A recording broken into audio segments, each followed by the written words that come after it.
Hello friends, welcome to MH education lab. So আজকে আমরা আমাদের নিয়মিতভাবে আমরা যেমন এমসিকিউজ করে থাকি সেরকম এমসিকিউজ আমরা কি করব আজকে গুপ্তা অ্যান্ড পোস্ট গুপ্তা পিরিয়ডের উপর আজকে আমরা এমসিকিউজ করব।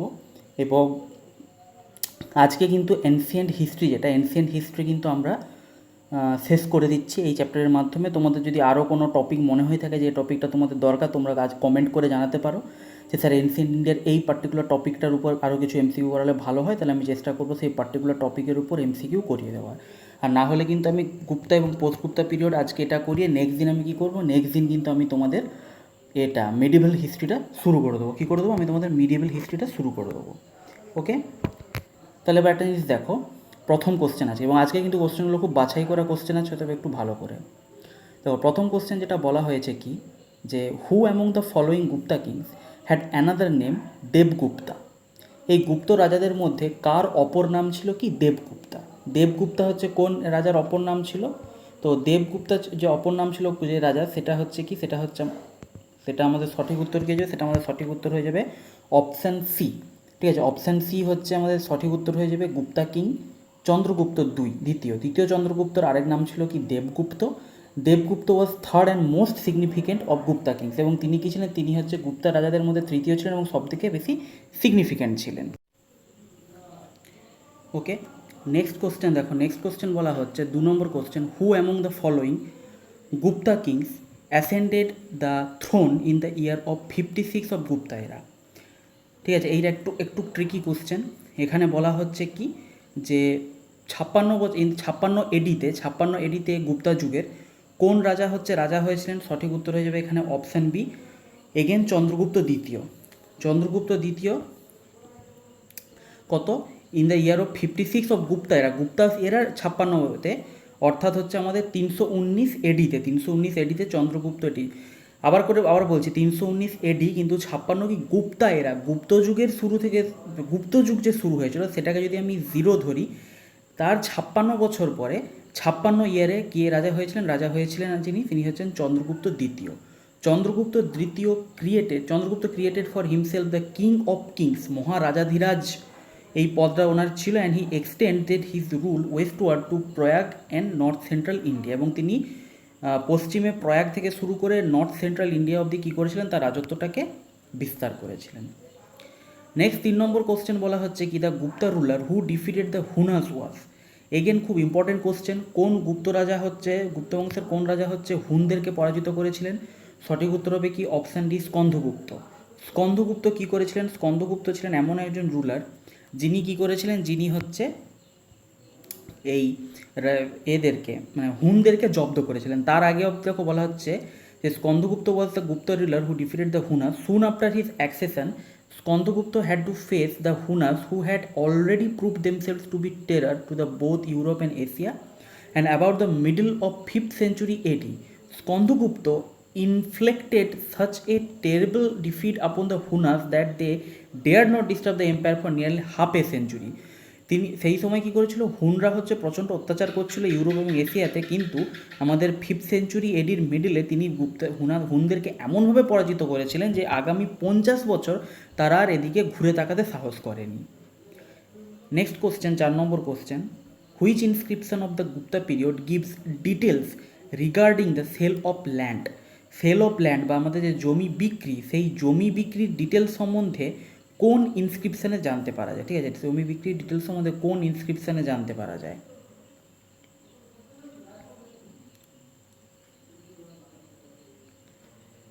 ঠিক আছে, অপশান ডি কি, অপশান ডি হচ্ছে আমাদের সঠিক উত্তর, দামোদর কপার প্লেট।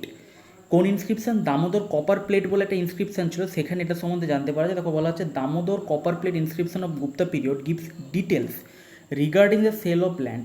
দামোদর, এটা হচ্ছে সেই সময় দিনাজপুর ডিস্ট্রিক্টে ছিল। Copper plate number 1 of Kumaragupta act is probably the most important for knowledge of local administrative pattern and is the most popular source for historians. কুমারগুপ্তের সময় যে কপার প্লেট নাম্বার 1 যে একটা ছিল, সেটা হচ্ছে ওই সময়ের অ্যাডমিনিস্ট্রেটিভ প্যাটার্ন সম্বন্ধে সবথেকে বেশি ইনফরমেশান দেয়। নেক্সট 5 নম্বর question, who was the first ruler of Gupta dynasty to assume the title of Maharajadhiraja? এটা হচ্ছে কে? এটা হচ্ছে চন্দ্রগুপ্ত দ্বিতীয়, অপশান বি সঠিক উত্তর টু হবে, ঠিক আছে, এটা খেয়াল করা হয়নি, টু জায়গায় দুটোই ওয়ান হয়ে গেছে অপশান। চন্দ্রগুপ্ত দ্বিতীয় was the first ruler of Gupta dynasty to assume the title of Maharajadhiraja. Next বলা হচ্ছে 6 নম্বর question, who of the following Gupta king was the first to issue silver coins.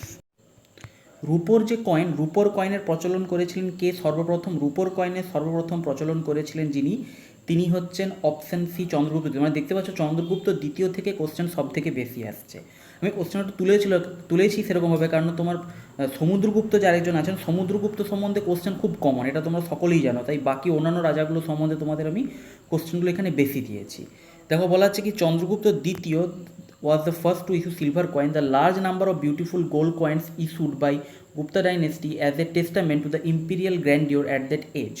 Chandragupta দ্বিতীয় also started producing silver coins in Shak tradition, মানে শকদের যে tradition ছিল সেই tradition অনুযায়ী প্রথম সিলভার কয়েন প্রোডাকশন শুরু করেছিলেন কে? সিলভার কয়েন প্রোডাকশন শুরু করেছিলেন আমাদের চন্দ্রগুপ্ত দ্বিতীয়। 7 নম্বর কোশ্চেন বলা হচ্ছে, the Gupta gold coin were known as. Gupta gold, Gupta যুগে কী ছিল? সোনার কয়েনও ছিল, রূপার কয়েনও ছিল। গোল্ড কয়েন কী নামে পরিচিত ছিল? গোল্ড কয়েন পরিচিত ছিল অপশান সি, এখানে তোমাদের সঠিক উত্তর হয়ে যাবে দিনার। দিনার নামে পরিচিত ছিল হচ্ছে আমাদের গুপ্তা যুগের gold coin.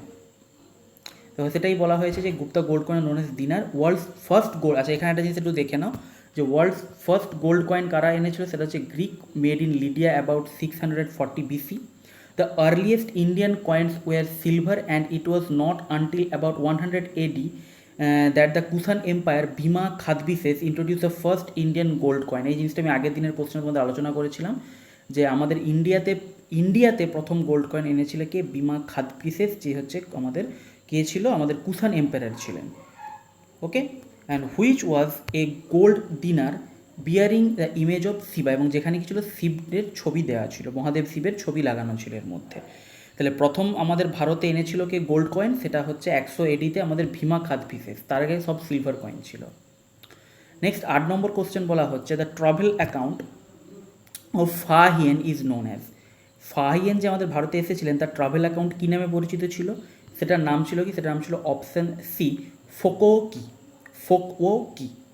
And Fahian was the first Chinese monk to travel in India in search of great Buddhist scriptures. Next 9 number question, এটা তো সবাই জানো যে সমুদ্রগুপ্তকে ইন্ডিয়ান নেপোলিয়ন বলা হয়, কিন্তু বলেছিলেন কি? এটাও অ্যাকচুয়ালি কমন কোশ্চেন। এটার কোশ্চেন সঠিক উত্তর হবে, সঠিক উত্তর হবে option B Vincent Arthur Smith. ঠিক আছে, আমি এই জন্যই বলছিলাম যে সমুদ্রগুপ্তের কোশ্চেনগুলো, তো সমুদ্রগুপ্তের কোশ্চেন তোমরা সকলে জানো, সমুদ্রগুপ্তের কোশ্চেন স্যার কোয়াইট কমন, ওই কারণে সমুদ্রগুপ্ত রিলেটেড কোশ্চেন আমি খুব একটা দিইনি। নেক্সট 10 নম্বর কোশ্চেন বলা হচ্ছে, the Hunas invaded India during the reign of. সঠিক উত্তর কী হবে? সঠিক উত্তর হবে অপশান সি। এখানে অনেকে কী করবে? ভুল করে অপশান এ করে দেবে, কি করে দেবে হচ্ছে আমাদের এক্ষুনি আমি বলছিলাম কি আমাদের স্কন্দগুপ্ত। স্কন্দগুপ্ত কী করেছিলেন? আমাদের হুনদের সঙ্গে লড়াই করেছিলেন, তো হুনরা এসেছিল কোথায়? সেটা এসেছিল আমাদের স্কন্দগুপ্তেরই রাজত্বকালে, এটা আমি অলরেডি বলে দিয়েছি, এখানে আর আমি আলোচনা করছি না ডিটেলসে। Next 11 number question, expansion of agricultural land took place on the largest scale in which period. আমাদের এগ্রিকালচারাল ল্যান্ডটা যে আমাদের মানে এক্সপ্যান্ড করা হয়েছিল, যে জমিকে অধিগ্রহণ করে সেখানে চাষবাস শুরু করা হয়েছিল, এগ্রিকালচারাল ল্যান্ড এক্সপ্যান্ড করা হয়েছিল, এটা সবথেকে লার্জেস্ট স্কেলে কোন পিরিয়ডে হয়েছিল? সবথেকে লার্জেস্ট স্কেলে এটা হয়েছিল কবে? সেটা হচ্ছে গুপ্তা যুগে। অপশান ডি এখানে সঠিক উত্তর হিসেবে গুপ্তা যুগে এটা সবথেকে বেশি পরিমাণে হয়েছিল। নেক্সট 12 নম্বর কোশ্চেন বলা হচ্ছে, the Nagara style of architectural development mostly in. আমাদের হচ্ছে আর্কিটেকচারাল যে ডেভেলপমেন্ট হয়েছিল তার মধ্যে একটা পার্টিকুলার স্টাইল ছিল নাগারা স্টাইল। নাগার স্টাইলটা কোথায় হয়েছিল বেশিরভাগ? এটা হয়েছিল অপশান এ আমাদের নর্থ ইন্ডিয়াতে। নর্থ ইন্ডিয়াতে আমাদের এটা সব থেকে বেশি দেখতে পাওয়া গিয়েছিল। এখানে সঠিক উত্তর কী হবে? এখানে সঠিক উত্তর হচ্ছে, দেখো বলা হচ্ছে এটা চন্দ্রগুপ্ত কেন এসেছিলো, এটা তার কারণ বলা হয় এখানে, সেটাও বলা হয়েছে যে কেন এটা সব থেকে বেশি এসেছিলো, তার কারণ চন্দ্রগুপ্ত দ্বিতীয় also married to Kadamba princess of Kuntala region and princess of Naga lineage. ঠিক আছে, উনি কী করেছিলেন, এবং এটা তোমরা আরও আমি এখানে অত ডিটেলসে দিইনি, তো পরবর্তী ক্ষেত্রে চন্দ্রগুপ্তের মেয়েও কী করেছিল? নাগা লাইনেজের একজনকে বিয়ে করেছিল। ওনাদের রিলেটিভসের অনেকের মধ্যেই নাগা লাইনেজ যে সেই নাগবংশ সেখানের অনেককে বিয়ে করেছিলেন, সেই কারণে ওদের যে নাগা স্টাইল, ঠিক আছে, নাগা স্টাইল, সেই স্টাইলটা এর মধ্যে এখানে এসে গেছে। অ্যাকচুয়ালি এটা it is not Nagar style, এটা একটু ভুল আছে, এটা হচ্ছে নাগা স্টাইল। তাই নাগা স্টাইলটা আমাদের আর্কিটেকচারের নর্থ ইন্ডিয়াতে ডমিনেট করে গিয়েছিল। নেক্সট 13 নম্বর কোশ্চেন, কী বলা হচ্ছে, who was the last ruler of imperial Gupta family. Imperial Gupta ফ্যামিলির লাস্ট রুলার কে ছিলেন? সঠিক উত্তর কী হবে? সঠিক উত্তর হবে অপশানটি Vishnugupta. Vishnugupta was one of the lesser known kings of Gupta dynasty, কারণ তিনি সেরকমভাবে কিছু করেননি, সেই জন্য ওনার নামও সেরকমভাবে কেউ জানে না। নেক্সট 14 নম্বর কোশ্চেন বলা হচ্ছে, দেখো কি, the Prayag Prashasti inscription is associated with which one of the following. নিম্নলিখিত কার সঙ্গে হচ্ছে প্রয়াগ প্রশস্তি যে ইনস্ক্রিপশন ছিল বা শিলালিপি ছিল সেটা কার সঙ্গে যুক্ত? সেটা হচ্ছে আমাদের অপশান ডি কে সমুদ্রগুপ্ত। সমুদ্রগুপ্তের সঙ্গে যুক্ত। দেখো বলা হচ্ছে the Prayag Prashasti inscription is associated with Samudragupta. The western scholars equate him with Napoleon and call him Indian Napoleon due to the extensive military conquest. His court poet and minister Hori Sen composed the Allahabad pillar inscription and Prayag Prashasti. Allahabad Prashasti যেটা, এটা তোমরা সকলের জন্য যে হরি সেন করেছিলেন, যিনি হচ্ছে আমাদের সমুদ্রগুপ্তের কোর্ট পোয়েট ছিলেন, তিনি আলাহাবাদ প্রশস্তি লিখেছিলেন এবং এটাকেই অনেক সময় কী বলে, প্রয়াগ প্রশস্তিও বলা হয়ে থাকে। তো আলাহাবাদ প্রশস্তি কে লিখেছিলেন? হরি সেন। এটা কিন্তু একটা খুব ইম্পর্টেন্ট কোশ্চেন এবং এটাও কিন্তু পরীক্ষাতে অনেকবার এসেছে, এটা কিন্তু বেশ পপুলার একটা কোশ্চেন। আজকে last question, who establish Nalanda university. Nalanda university establish করেছিলেন কে? এখানে সঠিক উত্তর হবে কি? সঠিক উত্তর হবে অপশান সি, কুমারগুপ্ত। আমাদের গুপ্ত ডাইনেস্টির মধ্যে কুমারগুপ্ত যিনি ছিলেন, তিনি নালন্দা ইউনিভার্সিটি এস্টাবলিশ করেছিলেন। দেখো এই ছিল আজকের কোশ্চেন। আশা করছি তোমাদের ভালো লেগেছে। যদি ভালো লেগে থাকে ভিডিওটাকে অবশ্যই লাইক করো, শেয়ার করো। আর যদি তোমাদের মনে হয় আরও কোনো টপিকের উপর তোমরা কোশ্চেন চাও, অবশ্যই তোমরা আমাকে জানাতে পারো। আমি চেষ্টা করবো সেই পার্টিকুলার টপিকের উপর কিছু কোশ্চেন আরও করিয়ে দেওয়ার। নাহলে আমি এখানে আজকে শেষ করছি এনসিএন্ট, এবং নেক্সট দিন আমরা কী করবো, নেক্সট দিন আমরা মিডিভেল ইন্ডিয়া শুরু করে দেবো। ওকে, তো আজকে আমি এখানেই শেষ করলাম। নেক্সট দিন আবার দেখা হবে। Thank you, have a nice day and all the best for all of your upcoming exams. Thank you.